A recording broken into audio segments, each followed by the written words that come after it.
नमस्कार. मुंबई उच्च न्यायालय भरती प्रक्रियेसंदर्भात एक महत्त्वपूर्ण अपडेट या ठिकाणी येत आहे.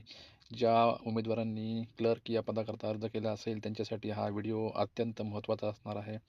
या व्हिडिओमध्ये आपण बरेचसे मुद्दे या ठिकाणी कव्हर करणार आहोत. मुंबई उच्च न्यायालयाची ऑफिशियल जी वेबसाईट आहे, बॉम्बे हायकोर्ट.NIC.in या संकेतस्थळावरती आपण पाहू शकतो की या ठिकाणी एक नोटीस आलेली आहे. Notice regarding examination centres for the post of clerk. म्हणजे ज्या ठिकाणी क्लर्कसाठी जी काही परीक्षा आहे, तर त्या परीक्षेसंदर्भात या ठिकाणी जे काही एक्झामिनेशन सेंटर्स आहेत, ते त्यांचं अलॉटमेंट जे आहे ते या ठिकाणी देण्यात आलेलं आहे. सविस्तर आपण पुढे या व्हिडिओमध्ये पाहूयात. PDF स्वरूपातील फाईल. दिनांक 8/12/2025 रोजी एक जाहिरात प्रसिद्ध झाली होती क्लर्क या पदाच्या भरतीबाबत आणि त्या संदर्भातची ॲडव्हर्टाईज मुंबई उच्च न्यायालयाच्या संकेतस्थळावर देखील उपलब्ध आहे. क्लर्क किंवा लिपिक या पदाकरता जी स्क्रीनिंग टेस्ट होणार आहे, तर ती दिनांक 26 एप्रिल 2026 रोजी सकाळी 10 ते 11 या कालावधीमध्ये नियोजित करण्यात आलेली आहे. ज्या कॅन्डिडेट्सनी बॉम्बे हायकोर्टच्या आणि त्याचबरोबर जे काही नागपूर बेंच आणि औरंगाबाद बेंच यासाठी जर अर्ज केला असेल, तर त्यांच्यासाठी ही खूप महत्त्वाची एक नोटीस आहे.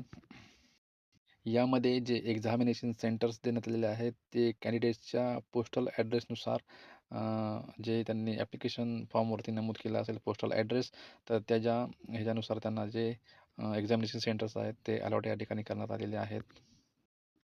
यामध्ये महत्त्वपूर्ण बाब अशी आहे की ज्या कॅन्डिडेट्सनी ॲप्लिकेशन फॉर्ममध्ये नमूद केलं असेल की दादरा,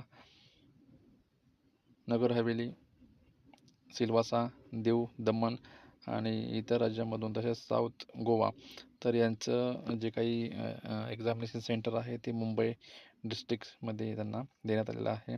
आणि ज्या कॅन्डिडेट्सनी पालघर जिल्हा ॲप्लिकेशनमध्ये नमूद केलेला आहे त्यांच्या पोस्टल ॲड्रेसला, तर त्यांना या ठिकाणी ठाणे जिल्ह्यामध्ये एक्झामिनेशन त्यांची जी आहे ती होणार आहे. दुसरी एक महत्त्वपूर्ण बाब म्हणजे no request for change of examination centre will be considered or entertained. या ठिकाणी कोणतीही रिक्वेस्ट जी आहे ती स्वीकारली जाणार नाही आहे की एक्झामिनेशन सेंटर बदलून देण्याबाबत.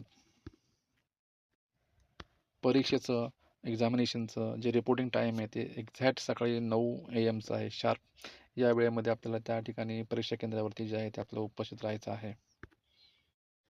महत्त्वाची गोष्ट म्हणजे प्रवेशपत्रक. प्रवेशपत्र कधीपासून मिळणार? तर यांनी इथे नमूद केलेलं आहे की 21 एप्रिल 2026 रोजी 11 वाजल्यानंतर बॉम्बे हायकोर्टचं जे ऑफिशियल वेबसाईट आहे या ठिकाणी नमूद केलं आपण पाहू शकतो की बॉम्बे हायकोर्ट.NIC.in या संकेतस्थळावरती आपल्याला हॉल तिकीट आहे ते उपलब्ध होणार आहे.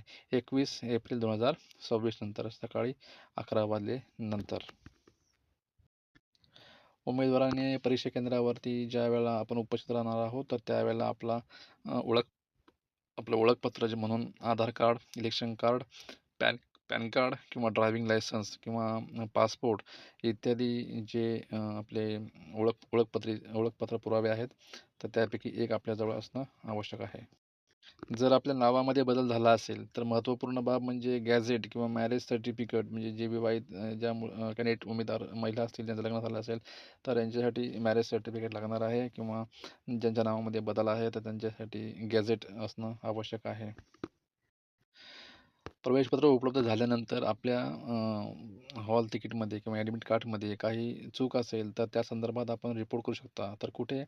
आपल्याला मेल थ्रू रिपोर्ट करायचा आहे. recruitment@bsc.gov.in या मेल IDवरती आपल्याला त्या संदर्भात रिप्लाय करायचा आहे. रिप्लाय करताना आपलं नाव, त्यानंतर आपला सीट नंबर, आपला रजिस्ट्रेशन ID आणि attached soft copy of hall ticket, म्हणजे त्या जे काही हॉल तिकीट आपलं चुकलेलं आहे, तर त्याची सॉफ्ट कॉपी जी आहे ते आपल्याला त्यासोबत द्यायची आहे. ते सुद्धा JPG किंवा PDF फॉर्मॅटमध्ये आपल्याला देणं आवश्यक आहे. ज्या पदासाठी आपण अर्ज केला होता क्लर्क किंवा लिपिक या पदाकरता, तर आजपर्यंत आपण खूप अगदी बारकाईने लक्ष ठेवून होतात की कधी एक्झाम डिक्लेअर होते. तर सर्वांसाठी आनंदाची बातमी आहे की एक्झाम जी आहे ती शेड्यूल झालेली आहे. ते या एक्झामसाठी सर्व कॅन्डिडेट्सना मनःपूर्वक हार्दिक शुभेच्छा.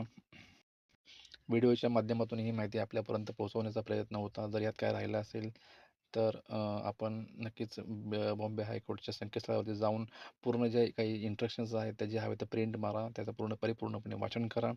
अ, आणि अशाच पद्धतीने आपल्यापर्यंत नवीन अपडेट्स भरती प्रक्रियेसंदर्भात, विविध प्रकारच्या भरती प्रक्रियेसंदर्भात जर आपल्याला हवे असतील तर नक्कीच ह्या NCE यूट्यूब चॅनलला सबस्क्राईब करा.